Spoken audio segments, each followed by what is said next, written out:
All right, today we're taking a little tour of a place called Frenchland in Wisconsin. Now, at first glance, it looks like a perfect slice of the American heartland. Total peace. But just under that calm, beautiful surface, something truly awful is stirring. And that's the real question, isn't it? It forces you to look a little closer, to start peeling back all those layers of normal. Because in French Landing, the answer to that question is way more horrifying than anyone could possibly imagine. So our tour starts right here, way up high, looking over the Coulee region of western Wisconsin. It's a little after 6 in the morning, a perfect July day. But trust me, the beauty of this whole scene, it's a mask.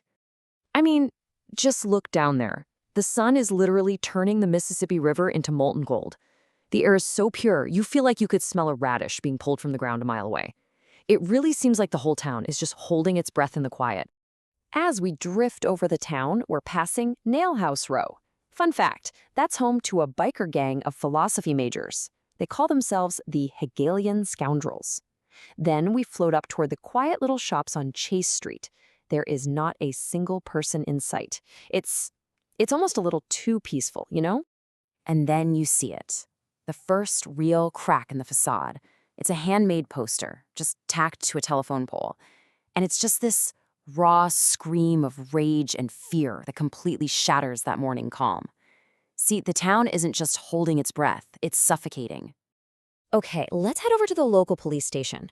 This place is pretty much the epicenter of the town's fear, where the pressure to stop this horror is just about to boil over. So inside, you've got these two officers on duty. First is Bobby Dulac. He's young, he's intense, he's practically vibrating with this need to catch the killer himself. His partner, Tom Lund, he's a bit more weary.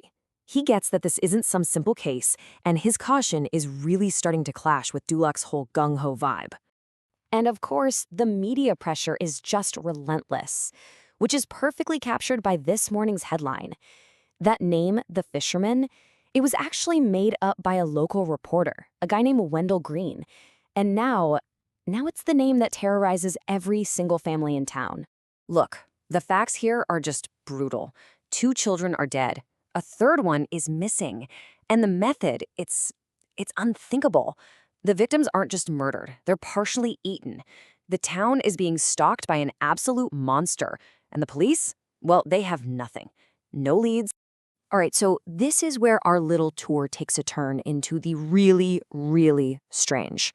Because the evil in French Landing, it might not be what everyone thinks it is. It might not be entirely human. We've arrived at the Maxton Nursing Home. And you can just smell this place. The air is thick with ammonia, pine sol, and decay. It's a place where things end. A place where secrets are just left to rot. And that's where we meet this guy, Charles Burnside. They call him Bernie. He's a patient in the Alzheimer's wing. But his illness, it's strange. One minute, he's totally gone, basically a vegetable. The next, he's lucid, he's cruel, and he's disturbingly aware. And somehow, in the middle of the supposed dementia, he whispers these words. It's this chilling echo of the fisherman's crimes. How in the world could a man who's lost in his own mind possibly know these kinds of details? So we leave the nursing home behind and travel deeper, way deeper into the woods around the town. We're going down a path that seems like it was designed to be hidden, and it leads to a place that, well, it just shouldn't exist. They call it the Black House. It's this building that just seems to defy logic, like it was built by a seriously disturbed mind. It feels wrong, almost alien. It just radiates this hostility that warns you, stay away. Honestly, it doesn't feel like it belongs in this world at all. Okay, brace yourselves. Our tour is now arriving at its most dreadful stop. This is a place where the true horror of the fisherman is laid completely bare. This is Ed's Eats. You know, it used to be a beloved, if kind of grimy, burger joint for the town's kids. Now it's just a collapsed, rotting monument to decay. Before you even see anything, you hear it. A low, constant hum. It's the sound of thousands, no, countless flies, all gathered in this one spot. This is it. This is the place. This is where the missing child, Irma Furneaux, this is where she was taken. And you know what? We don't even need to see the whole scene. This one single devastating detail, it tells us everything we need to know about the unspeakable nature of what happened here. A dog, a sneaker, and the terrible finality of it all. So let's see how all of this public terror just seeps into private lives, how it becomes an intensely personal horror. We're now visiting the Marshall family home. See, Judy Marshall, she used to be the most fearless person her husband knew. He once said she had the heart of a Viking warrior. But this evil that's seeping through French Landing seems to have targeted her directly. She's become a ghost of who she was, haunted, sleeping all the time just to escape nightmares, and even speaking in languages she shouldn't know.